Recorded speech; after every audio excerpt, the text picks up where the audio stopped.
بسم اللہ الرحمن الرحیم۔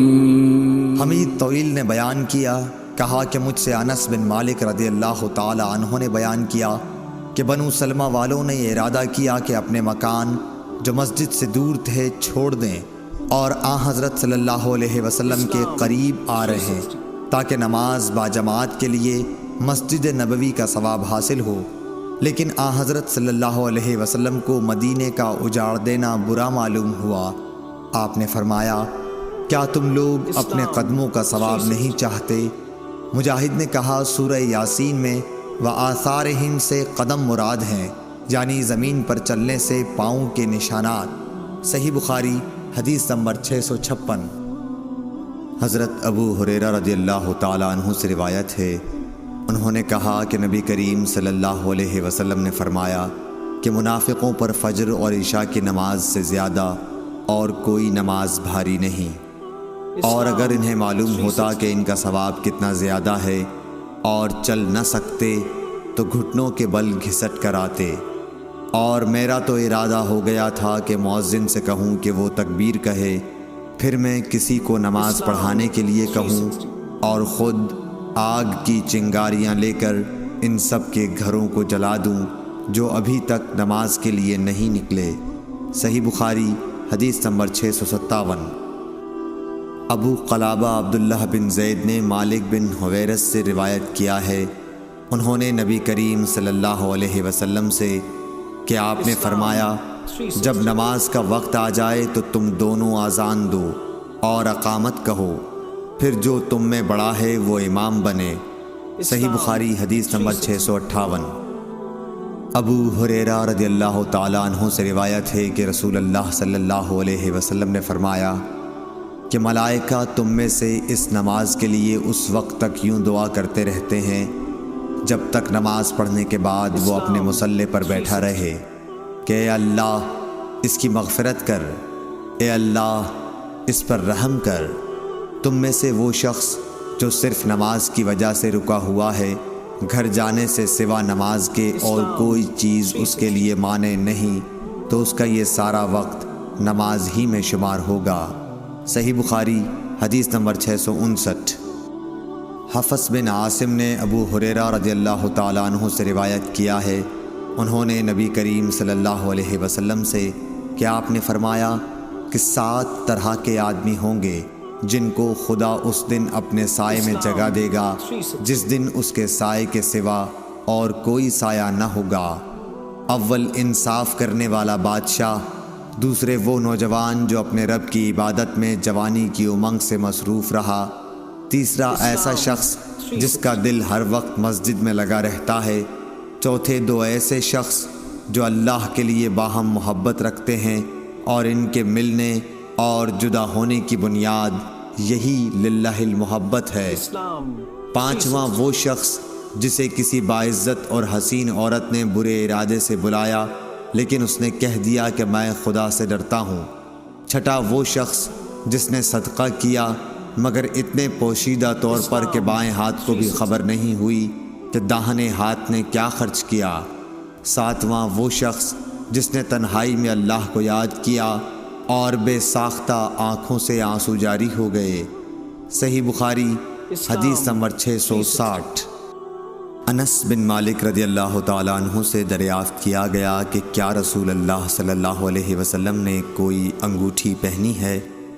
آپ نے فرمایا کہ ہاں، ایک رات عشاء کی نماز میں آپ نے آدھی رات تک دیر کی، نماز کے بعد ہماری طرف متوجہ ہوئے اور فرمایا، لوگ نماز پڑھ کر سو چکے ہوں گے اور تم لوگ اس وقت تک نماز ہی کی حالت میں تھے جب تک تم نماز کا انتظار کرتے رہے۔ حضرت انس رضی اللہ تعالیٰ عنہ نے فرمایا، جیسے اس وقت میں آپ کی انگوٹھی کی چمک دیکھ رہا ہوں، یعنی آپ کی انگوٹھی کی چمک کا سما میری آنکھوں میں ہے۔ صحیح بخاری حدیث نمبر 661۔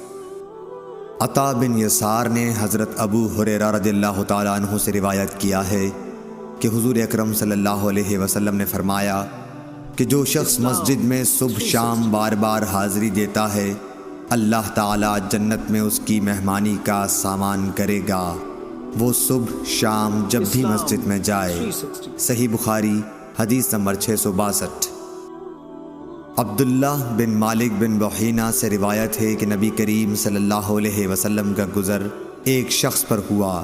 دوسری سند امام بخاری نے کہا کہ مجھ سے عبد الرحمن بن بشر نے بیان کیا، کہا کہ ہم سے بہز بن اسد نے بیان کیا، کہا کہ ہم سے شعبہ نے بیان کیا، کہا کہ مجھے سعد بن ابراہیم نے خبر دی، کہا کہ میں نے حفص بن عاصم سے سنا، کہا کہ میں نے قبیلہ ازد کے ایک صاحب سے جن کا نام مالک بن بحینہ رضی اللہ تعالیٰ عنہ تھا سنا کہ رسول اللہ صلی اللہ علیہ وسلم کی نظر ایک ایسے نمازی پر پڑی جو تکبیر کے بعد 2 رکعت نماز پڑھ رہا تھا۔ حضور صلی اللہ علیہ وسلم جب نماز سے فارغ ہو گئے تو لوگ اس شخص کے ارد گرد جمع ہو گئے اور حضور صلی اللہ علیہ وسلم نے فرمایا، کیا صبح کی 4 رکعتیں پڑھتا ہے؟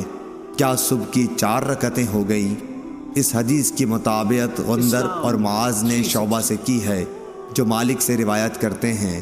ابن اسحاق نے سعد سے، انہوں نے حفص سے، عبداللہ بن بحینہ سے اور حماد نے کہا کہ ہمیں سعد نے حفص کے واسطے سے خبر دی اور وہ مالک کے واسطے سے۔ صحیح بخاری حدیث نمبر 663۔ حضرت اسود بن یزید نخعی نے کہا کہ ہم حضرت عائشہ رضی اللہ تعالیٰ عنہا کی خدمت میں حاضر تھے۔ ہم نے نماز میں ہمیشگی اور اس کی تعظیم کا ذکر کیا۔ حضرت عائشہ رضی اللہ تعالیٰ عنہا نے فرمایا کہ نبی کریم صلی اللہ علیہ وسلم کے مرض الموت میں جب نماز کا وقت آیا اور اذان دی گئی تو فرمایا کہ ابو بکر سے کہو کہ لوگوں کو نماز پڑھائیں۔ اس وقت آپ سے کہا گیا کہ ابو بکر بڑے نرم دل ہیں، اگر وہ آپ کی جگہ کھڑے ہوں گے تو نماز پڑھانا ان کے لیے مشکل ہو جائے گا۔ آپ نے پھر وہی حکم فرمایا اور آپ کے سامنے پھر وہی بات دہرا دی گئی۔ تیسری مرتبہ آپ نے فرمایا کہ تم تو بالکل یوسف کے ساتھ والی عورتوں کی طرح ہو کہ دل میں کچھ ہے اور ظاہر کچھ اور کر رہی ہو۔ ابو بکر سے کہو کہ وہ نماز پڑھائیں۔ آخر ابو بکر رضی اللہ تعالیٰ عنہ نماز پڑھانے کے لیے تشریف لائے۔ اتنے میں نبی کریم صلی اللہ علیہ وسلم نے مرض میں کچھ کمی محسوس کی اور 2 آدمیوں کا سہارا لے کر باہر تشریف لے گئے۔ گویا میں اس وقت آپ کے قدموں کو دیکھ رہی ہوں کہ تکلیف کی وجہ سے زمین پر لکیر کرتے جاتے تھے۔ ابو بکر رضی اللہ تعالیٰ عنہ نے یہ دیکھ کر چاہا کہ پیچھے ہٹ جائیں، لیکن حضرت صلی اللہ علیہ وسلم نے اشارے سے انہیں اپنی جگہ رہنے کے لیے کہا۔ پھر ان کے قریب آئے اور بازو میں بیٹھ گئے۔ جب اعمش نے یہ حدیث بیان کی، ان سے پوچھا گیا کہ کیا نبی کریم صلی اللہ علیہ وسلم نے نماز پڑھائی اور ابو بکر رضی اللہ تعالیٰ عنہ نے آپ کی اقتدا کی اور لوگوں نے ابو بکر رضی اللہ تعالیٰ عنہ کی نماز کی اقتدا کی؟ حضرت اعمش نے سر کے اشارے سے بتلایا کہ ہاں۔ ابو داؤد طیالسی نے اس حدیث کا ایک ٹکڑا شعبہ سے روایت کیا ہے اور شعبہ نے اعمش سے اور ابو معاویہ نے اس روایت میں یہ زیادہ کیا کیا حضرت صلی اللہ علیہ وسلم حضرت ابو بکر کے بائیں طرف بیٹھے، پس ابو بکر رضی اللہ تعالیٰ عنہ کھڑے ہو کر نماز پڑھ رہے تھے۔ صحیح بخاری حدیث نمبر 664۔ عبید اللہ بن عبداللہ بن عتبہ بن مسعود نے خبر دی کہ حضرت عائشہ رضی اللہ تعالیٰ عنہا نے فرمایا کہ جب نبی کریم صلی اللہ علیہ وسلم بیمار ہو گئے اور تکلیف زیادہ بڑھ گئی تو آپ نے اپنی بیویوں سے اس کی اجازت لی کہ بیماری کے دن میرے گھر میں گزاریں۔ انہوں نے اس کی آپ کو اجازت دے دی۔ پھر آپ باہر تشریف لے گئے۔ آپ کے قدم زمین پر لکیر کر رہے تھے۔ آپ اس وقت عباس رضی اللہ تعالیٰ عنہ اور ایک اور شخص کے بیچ میں تھے، یعنی دونوں حضرات کا سہارا لیے ہوئے تھے۔ عبید اللہ راوی نے بیان کیا کہ میں نے یہ حدیث حضرت عائشہ رضی اللہ تعالیٰ عنہا کی عبداللہ بن عباس سے بیان کی تو آپ نے فرمایا اس شخص کو بھی جانتے ہو جن کا نام حضرت عائشہ نے نہیں لیا؟ میں نے کہا کہ نہیں۔ آپ نے فرمایا کہ وہ دوسرے آدمی حضرت علی رضی اللہ تعالیٰ عنہ تھے۔ صحیح بخاری حدیث نمبر 665۔ امام مالک نے نافع سے خبر دی کہ حضرت عبداللہ بن عمر رضی اللہ تعالیٰ عنہ نے ایک ٹھنڈی اور برسات کی رات میں اذان دی، پھر یوں پکار کر کہہ دیا کہ لوگوں اپنی قیام گاہوں پر ہی نماز پڑھ لو۔ پھر فرمایا کہ نبی کریم صلی اللہ علیہ وسلم سردی و بارش کی راتوں میں مؤذن کو حکم دیتے تھے کہ وہ اعلان کر دے کہ لوگوں اپنی قیام گاہوں پر ہی نماز پڑھ لو۔ صحیح بخاری حدیث نمبر 666۔